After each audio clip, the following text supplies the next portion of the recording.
Hey everybody, welcome back to Author Eka. Today I'm kind of outside of who I normally interview because I think this is so important that I want to talk to Sabin about the work he's done and just folks that just forget history in general and don't understand that we will relive it if we don't learn about it. So I'm going to introduce you here in a second, but extremely proud, and go on the internet, look up Sabin Howard and see the amazing work he's doing for the World War I Memorial, Washington, D.C. So Sabin is a sculptor. While his tools and materials suggest Howard works in clay and bronze, his true medium is light. And this sculpture, A Soldier's Journey, years in the making, will serve as a centerpiece for the National World War I Memorial in Washington, D.C. When complete, Howard's Eminence Frieze will tell the story of an American reluctantly answering the call to war, a deeply personal and individual story, and the grand symbolic story of the nation all at once.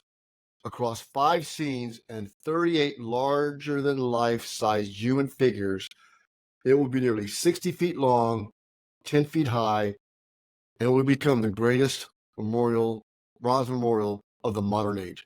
And I've went out and looked at it. I can't wait to see it in October. It is absolutely stunning. Sabin, please introduce yourself. And how did you get this amazing inspiration for this beautiful work of art? Lord, help me. Outstanding.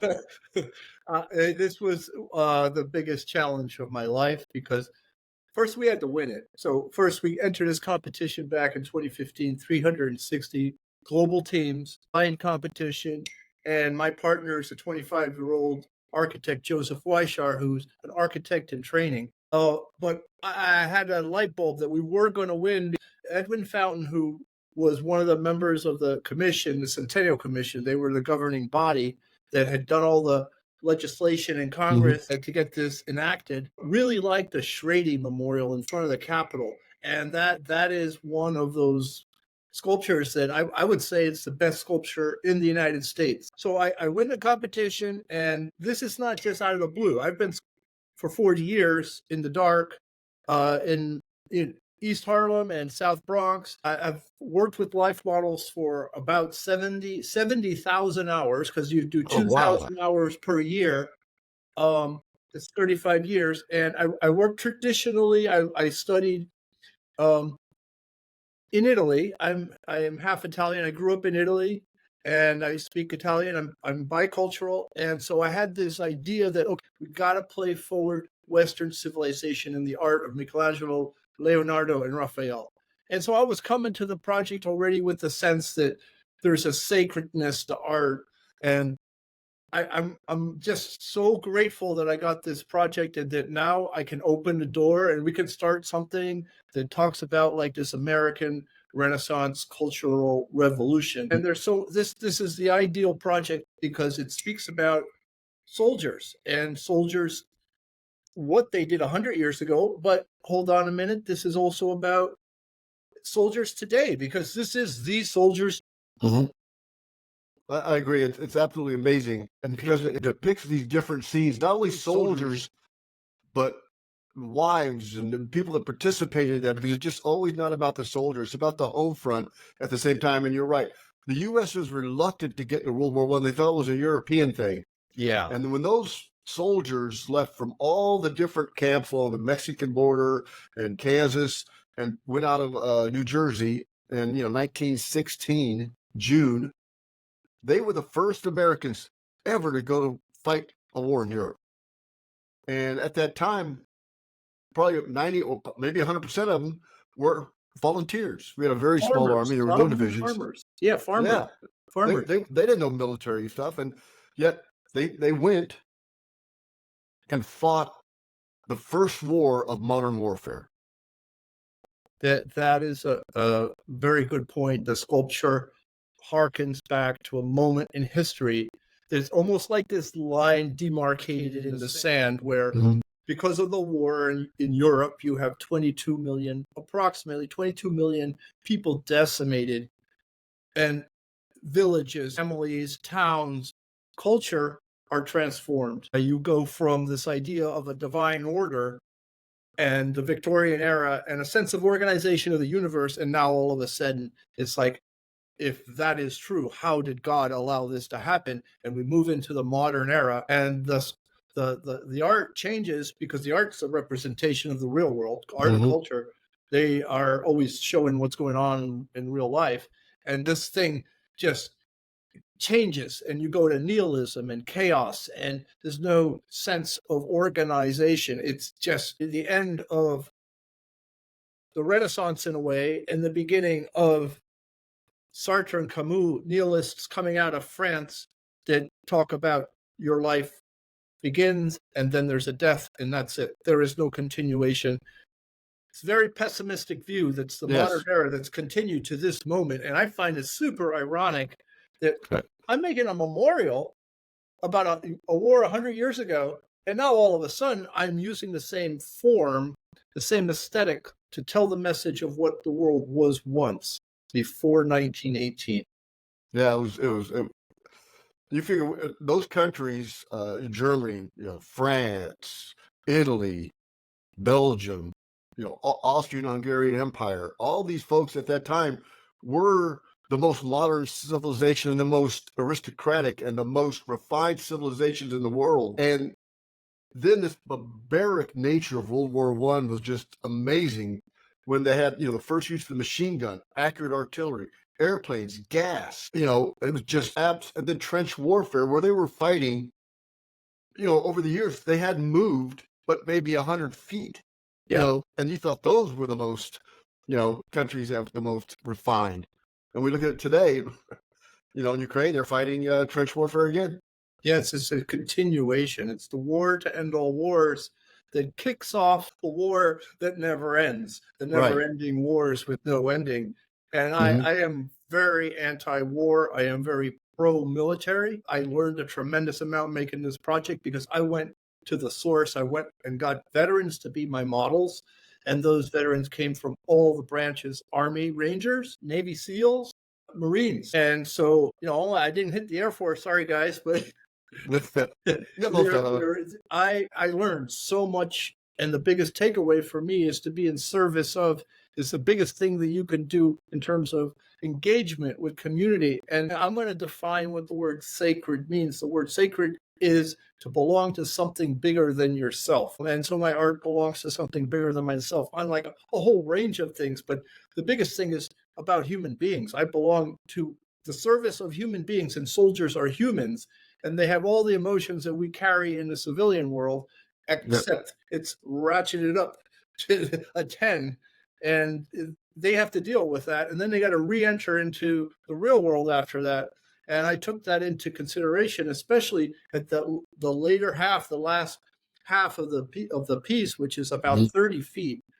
There are 6 veterans there, and each and every one of those suffered mental, PTSD problems. All of them had reentry problems. So I did something good in my lifetime. Thank God. Oh, no, it's remarkable because, and one way that they thought in World War I to be able to combat what they call the 1,000-year stare and battle fatigue and all that was they gave the soldiers diaries to write in. Yeah. That's why there's not a lot of footage of World War I, but there's a lot of written first-person accounts of the war, whether they're letters that they sent home or the diaries that were recovered and still in a lot of the families' hands. And like you, this summer, my wife and I, the book 104, we went and relived that book in France. Oh, amazing. Amazing. We went to the Mouzargan National Cemetery. There's 4 unknown soldiers exhumed in October 1921 from the 4 different cemeteries in France. And one of them was chosen on October 23rd to go in the Tomb of the Unknown Soldier. On November 11th, 1921, the first Armistice Day, or the first day that we kind of started really celebrating what we call Veterans Day today. And so I went to Mouzargan, and I found the 3 grave sites of the other 3 unknown soldiers that were not selected. Wow. It's amazing. And then we went to where the city hall, where he was selected to go into the tomb, and where the other 3, all 4 were laying in state. Wow. So we did that. There's a book library in my book that's real that I took a book to and gave him to have in the bookstore.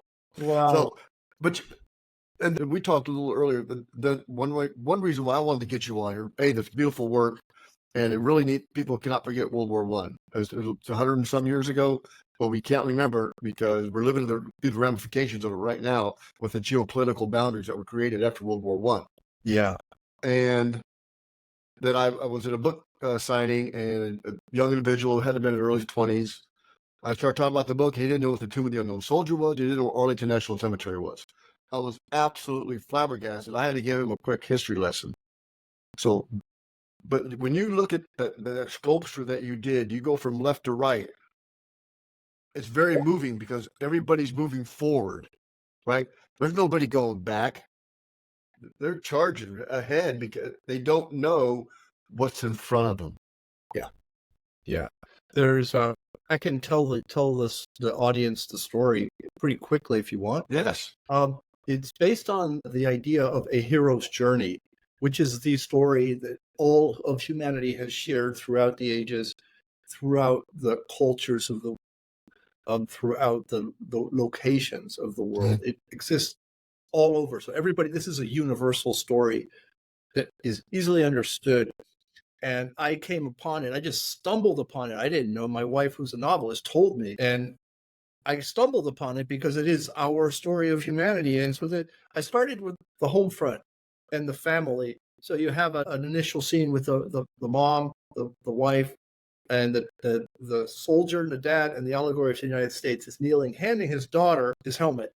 She's behind him. The wife is behind him. And that is the Victorian era. That's before we get into conflict. Mm-hmm. And the alpha and omega of the sculpture is the daughter, because I felt the next generation is the one that bears the burden of the war. And so the next scene now, you have a tug of war between service to country and family, and the dad, the soldier, is right in the middle. So I use the same model, and he doesn't have a helmet on, so you can recognize him. And what's interesting here, in the beginning of the project, I used a lot of college boys who their faces were not brutalized by combat life. And so those faces are fresher, they're younger, they're more calm and Renaissance-y like. And then you move into the battle scene right after that. The battle scene is this swarm, like a school of fish. It's one unit. All these men are together. So it's a mass of men. And this is an animalistic explosion, kinetic movement forward, led by the dad. And the figure of the dad's at the very center of this 60-foot-long bronze panel. And he is in a position of calling the men forward with one arm, and his head is advancing forward, primal scream coming out of his mouth, eyes bulging. And in the other hand, he holds his rifle. And his position is, you wouldn't think of this unless I told you this, but it's an exposed position where his chest is open and his arms are splayed to each side, reminiscent of a crucifix, which means that he gave of himself for others. And the heart is exposed. And so I'm going to define courage in a gesture. A gesture is the story that I'm trying to tell to the audience. And so that's, what is courage? It's an exposing of one's heart in a most traumatic and difficult position of having to charge against artillery fire, machine gun fire. It's insanity. You have a little gap now, and then you have the cost of war, which to me, this is the part that I really wanted to work on, because I grew up in the Vietnam era, and unfortunately, I didn't go to, I wasn't there, but I saw a lot of stuff on TV, and this is before iPhone, so I saw the images that you would see of kids getting napalmed in a village and then running at you on the front page of New York Times in stark black and white contrast. That left an indelible mark on my mind, and I actually had nightmares about that for years. And so then in this section, it carries a pietà scene, which is three soldiers. One of them is dying, but one's a chaplain and the other one's a younger soldier, and they're holding him. It's a grouping. And the chaplain was a 23-year Marine who served 3 combat duties in Iraq. Joe was like, these guys, they're honored to be put on the wall because their faces will be there forever. Yeah. And here's the cool thing to me. they are direct descendants in lineage to World War One. Sure, they went to Iraq, but they get it on a Oh, deeper level wow. than I That's can. amazing. Yeah, we're playing it forward. Yeah. It's the same S show all over again. What's the difference? You just got different ways of killing each other. This Mhm. technology doesn't matter. You're still killing people, and Yeah. and I'm like, we're always given all these ideologies in the media where I'm like, no, these are human beings. So I really wanted to portray the humanity of what the soldiers are. The next scene is a nurse. I used my daughter's head for the nurse. Now, my daughter is a doctor. She's 34 years old, and she has been through the mill. She definitely has PTSD from Mhm. the amount of deaths that she has to deal with on a weekly basis. She went through the COVID thing in New Mexico, and then she got traumatized beyond, like 60 people at least every week dying in front of her. She was they would say, "Oh yeah, you're the one that brings death," because she was always there when somebody would die. So she's holding a soldier, and that soldier cannot proceed without her. She has more power than him, and that soldier's on his knees. His gas mask's open, and out of that gas mask comes his gas mask, which is hanging in front of him. Now that gas mask looks like a vertebra with a skeleton attached at the end. And that soldier has one hand covering his eyes because mustard gas has blinded him, and the other arm is grasping for whatever reality still exists for him. It's sheer panic and horror. And on the other side of him, almost touching, is focal point of this memorial. It is the shell-shocked soldier. He's walking off the wall, and his face shows anger, confusion. It's a whole plethora of emotions. And I spoke to a few guys that came out of battle, and I said, "So what's going on when you come out?" They said, "You're not really in your body. Sometimes you kind of don't want to be in your mind. It's like you're almost like floating outside of yourself." And it's this disconnect because your mind doesn't want to connect with what it just saw.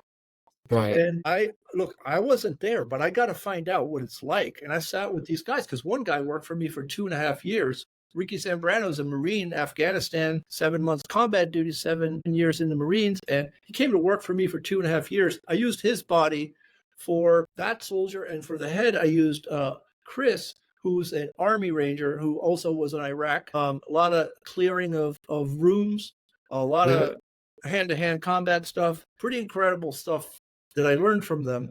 Now, on the other side of the shell shock figure is another nurse. So the nurses are on each side of the shell shock soldier, and those nurses are angels. They are the ones that pick up the pieces physically and mentally, and they are very, very powerful figures. They are not these meek Barbie doll figures. They are moving forward, and they are carrying a load. They are carrying soldiers. The soldier that she carries on the right side is looking up, and his head is inches away from the American flag. That flag is the highest point on this memorial. So the next grouping under the flag is the superhero section. The superhero section is a Marine who is looking backwards but moving forward, and it's a triptych, 3 figures. I call them the 3 amigos. The middle guy was a Navy SEAL, and the other guy is a black guy. He's got a French helmet on because the Americans didn't allow blacks to fight in their battalions. They sent them over to the French, so their equipment is all French. And then the next group is the parade scene home.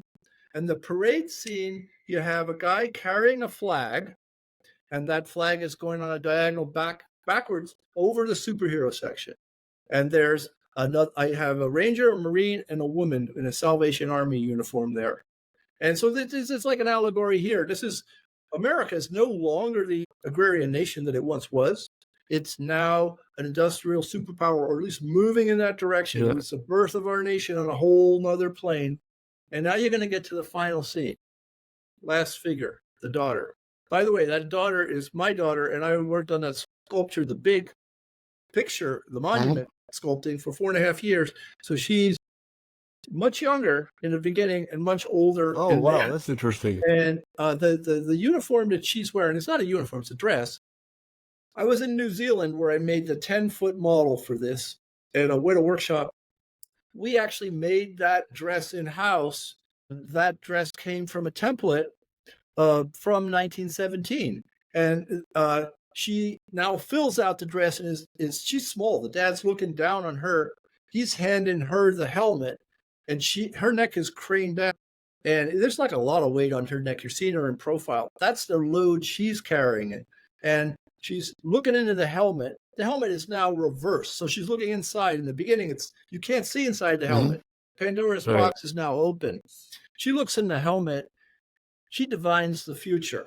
The future is World War II. We just morphed right into that from World War I. And so there you have it. Now, this story of the soldier, that's why it's called A Soldier's Journey. And I think it's historically, I cannot come up with another example. You have Trajan's Column, but that's a very long story. And it's not uniquely to one soldier. It's about more the conquest of Rome. This is the everyman. And so I didn't want to do historical figures. I wanted to do the everyman. And I think this is a sculpture that it's going to have who is it for? It's for we the people. It's going to have a big impact. You don't have these kind of sculptures around often. You have things that are more government, historical, elite. This is not about the elites. This is about the everyman. And I think that's a very good move in the direction that our country is moving, because you got to remember where our roots are. They are in the everyman. Yeah, and that's the majority of people who fight anyways are the non-elites. You know, their Creedence Clearwater had a great song, right? Yes. About the senator's son. Yes. So that's very sure. And you hit on something earlier. The people that are the most opposed to war, but when called, will execute it flawlessly, are military people. I spent 20 years in the Army, and definitely, wait on the room. Hopefully, if you're not psychotic, join the Army just to go, fight and stuff. My son is veteran, spent time in Iraq, Afghanistan. So you got to the mentality of a soldier is, hey, if I have to, I have to. If I don't, fantastic, right? But I'll wear a shield or whatever. So I think that's very key. But the way that you added the women, the nurses, into the sculpture, because when you think of World War I, you think of just, the men, but there was actually women killed, and there are women that are buried in, for example, the Mouzargan National Cemetery in France. Yeah. And you got to think about this. I believe there's 14,000 graves and 6,000 unknown or missing in action on the wall by the chapel. That is from a battle from the middle of September to October. Yeah. Right? Well, November, October. So when they had these battles in World War II, there were tens of thousands of deaths, maybe a day. Yeah. Because it was just a slaughterhouse. And then when you look at it, I was in Germany the first time in 1979. And what I noticed is there's a generation of men missing. Just as there was after World War I. There was a generation of men missing. There were just old women, middle-aged women, and young women. Yeah. Then there was old and young. Yeah. Because all that were killed. That generation or maimed, right? It's amazing when you go back and look at that and start looking at history or how geopolitical things are now with the boundaries that were created out of World War I. Germany lost all of their colonies, right? French, Germans, English probably took them over. Afghanistan, they tried to make a country out of tribes. They're still trying to. That ain't going to work. I mean, that's why these authoritarian dictators lose power and the country just go to crap. They start fighting amongst themselves. Yeah. Because they're not meant to be ruled by any one government per se. Yeah, and you can add to that, like the psychological impact on a family when their son dies. I tell a personal story here. I have two stories that I think you'll appreciate. Yes. I'm married twice. My first marriage was to a woman who could not connect. And the reason I'm telling you this, it's not my personal life. Right. But really, that was a direct result of World War I. So her great-great-grandfather fought in World War I. He came back and from a young age, probably 20 or 21, sat in a dark room in a rocking chair, would not come out from that room and just drank every day, could not Oh, leave wow. that room. So his daughter was my ex-wife's mom. So it was a great grandfather, actually. That my mother-in-law could not connect with her daughter or with others because Mhm. of the way that she had been brought up. And then my wife, who was the direct descendant, couldn't connect with me. Mhm. And so that shows you throw a rock in the water. Okay, and there's a ripple effect. That ripple effect passes all boundaries of mortality. It is Oh, yeah. time. War, an instant, but its consequences have long bearing effects on populations. And that's exactly what you're talking about, Travis. With all these countries have very screwed up mentalities because of what has happened years ago and the Yeah. consequences of that. And the moving towards a level of higher consciousness is not in the plans for most of these countries. They are about power. Power is what drives humans and Yeah. humanity to make their decision-making process. And that's an unfortunate thing because it's like, as an artist, I'm really not into killing people. Right. It's not going to help matters. Right. I'm not Right. into destroying things. I'm into building things. And that's why I built this memorial, because I wanted to do something positive. And I believe that you better leave the planet better off when you Yeah. leave it than when you entered it. And so that's my message with this memorial. Let's go, folks. This is, if I came from zero, I couldn't draw when I was age 19. And then I got to here, a lot of hard work and responsibility. I'm not saying I'm perfect, but if you get on the right path and you have a purpose Mhm. and it's a positive one, you can make a change and you can stop that ripple effect. And I think we're all looking towards politics to solve the dilemma. It's not. It's based upon everyone's individual effort on a daily basis. And I think from what I saw, men in the military take more responsibility for themselves than external civilians do, because it's a matter of life and death during training and when you are deployed. That's my opinion as an outsider. And I think you're right, because look at the politicians. Most of them aren't any kind of military background. They take no responsibility for everything they do. Whatsoever. It's a cesspool. What? Yeah, I it's mean, they'll blame you. I'm like, I yeah, wasn't even there, yeah, sort of thing. yeah. So you said something interesting too. You said you had 60,000 hours of just working with the materials. Yes, 5,000 hours. So for the, I do 2,000 hours a year of working from life models. Yeah, so 35 times that, and now we're up to 42 years. So I'm getting close to 80,000 hours of working so with life. folks, here's some general rule that people say. It takes 10,000 hours to master anything. The hours that he has accumulated perfecting his God-given talent is an absolute display at that memorial. Thank When you. it goes live here on September the 14th. 13th, that night. Yep. Guess what? I'm going to be in that park on the 14th in the morning greeting people. I don't have any problem with shaking everybody's hand because I'm for you guys. I'm there Yep. not as an elevated person like behind Yeah. a rope. No, I'm Yep. in it with Yep. Yeah. And I told I don't believe I'll be there on the 13th, but I will be there the week of October 14th. Our son lives in Northern Virginia. We're going to visit him, but I'm doing much other stuff. So it's, folks, I'll leave a link where you can actually go to his website and look at this spectacular piece of work that, if you look at it, then close your eyes and put yourself in that situation, or try to, again, this is before cell phones. This is before almost a telephone, right? What happened in Europe, people didn't know for days or weeks when a loved one was killed or missing in action or anything, not like it is today. And the story, the newspapers probably didn't have a lot of pictures, more drawings of it. And then they really didn't understand the carnage. The American public didn't until 1919, probably, when the soldiers started coming home. Yeah. And they noticed that their loved ones were different. And that's one thing I put in the book, is how somebody, like you said, early 20s, average age 26 years old, World War I. went to war, oh, we're going to war, jolly, jolly, jolly, Yankee Doodle Dandy, right? And as the years progressed, that they fought, that emotional set was different. Their demeanor was different.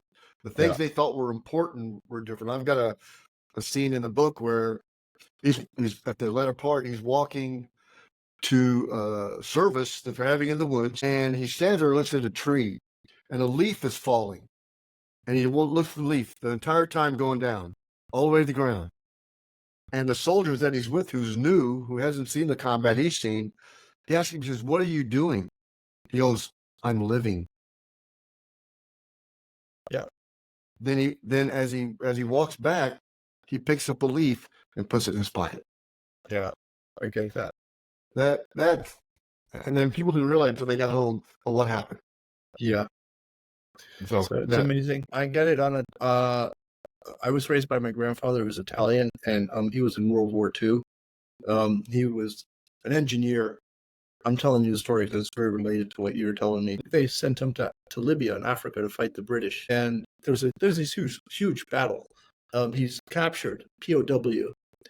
He manages to escape, and he traverses the Sahara Desert, and then he gets to the coast of Africa, and he takes a fishing boat. He gets on a fishing boat across to the bottom of the boot near the Straits of Messina, and then he literally walks and hitchhikes back in wagons, whatever he can, all the way back to northern Italy, 3 months to do that. Gets home, his whole family's ostracized because he was part of the fascist movement because he worked for the state. He was an engineer building roads.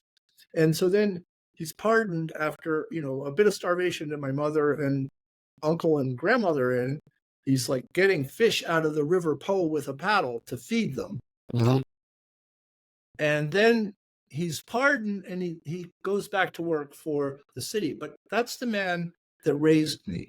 And as a kid, he told me all these stories over and over again. Like, you're a little kid, you want to know. I'm the only one that he told those stories to. I'm not like a threat to him. The little 4, 5, 6-year-old, speaking in Italian to his grandfather, I want to know more. Mhm. And the thing that I got from that interaction is like soldiers are human. So when I made this sculpture, it goes to the very heart of the matter. This wall is about human beings. Yes, they are wearing soldier uniforms and they're in combat, but ultimately it's about all of our emotions. The huge range that we carry as human beings of nobility and anger and fear and pride.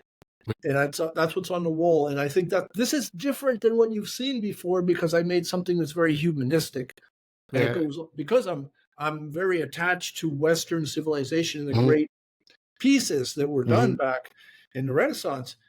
And one of the pieces, Michelangelo's like my hero. One of the pieces that he did is this David sculpture. The David was done for the city of Florence, and it was representation for the civilians of Florence that they were David and Pisa. Their neighboring state was, the Goliath and David, and so they had an association with that, and it brought them together. And that's what I am hoping the sculpture will do on a cultural basis. It'll bring us together and stop making us so divisive. Because ultimately, the soldiers that went off to fight in World War were not Democrats, Republicans. They were human beings, and they were Americans, and they all bled the same color blood, red. Exactly. And that's what that sculpture is really about. It's anti-political. It's anti-war. So it's just that's my beautiful piece of art that deals with the time of new, because by that time most of the people that had fought the Civil War were real old or had passed away already. So 1860 to 1917, 1918. Yeah. They're mostly at the very end of their life. Yeah, so they didn't understand. Plus, again, the warfare was totally barbaric. I don't understand that. You're asking men to get out of a trench and then run across. It's not like it's an open field. Run across like obstacles against a 50 cal firing directly into you. I don't understand that. The governments could do that.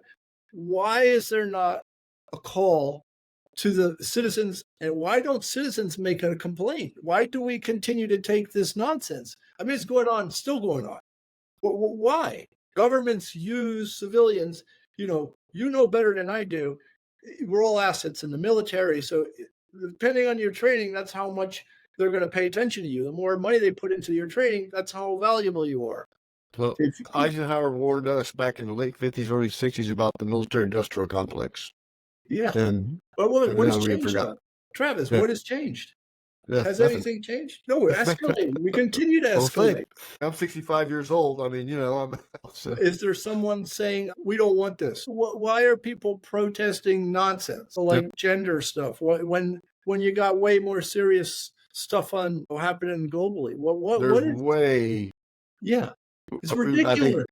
think I get frustrated because this doesn't. It matters, but it doesn't to the effect of global, destruction. Or yeah. Well, I mean, I got grandkids. Yeah.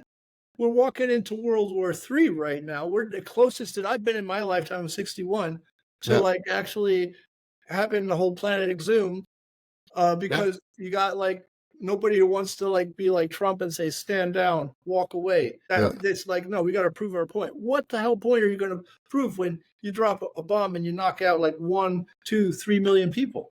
And then what? And then they're aftershock of that one.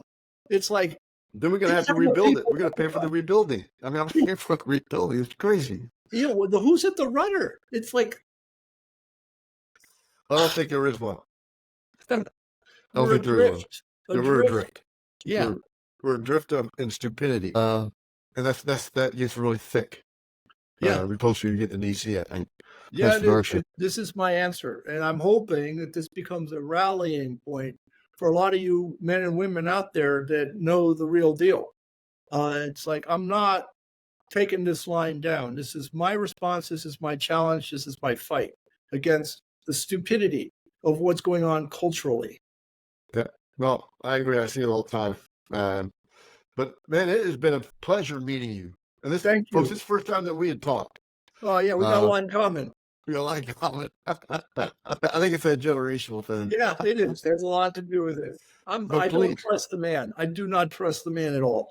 Oh, that's like I have to tell you. So, COVID. I live in Texas, so COVID came, and everybody locked down. You can't go anywhere, ordering food, do all this stuff. I'm like, hell no.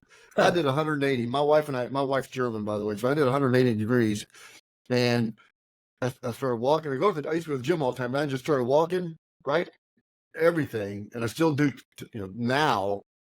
But I'm like, whatever the government tells me to do, normally I'll do 180 because I know that they're just wrong. Do the opposite. They're wrong because they're only looking out for themselves and their special interests. And I guarantee you, I'm not one of their special interests. You should be. You wrote a great book. Yeah, that don't care. It's been a pleasure meeting you. And again, folks, September 13th, 2024, Washington, D.C. Where exactly is it on the mall? Where's exactly this memorial going to be? Pershing Park just look up Pershing Park. If you look up the National World War I Memorial, just Google that online. Okay. First light, because that's what we're doing. We're illuminating the sculpture for the first time.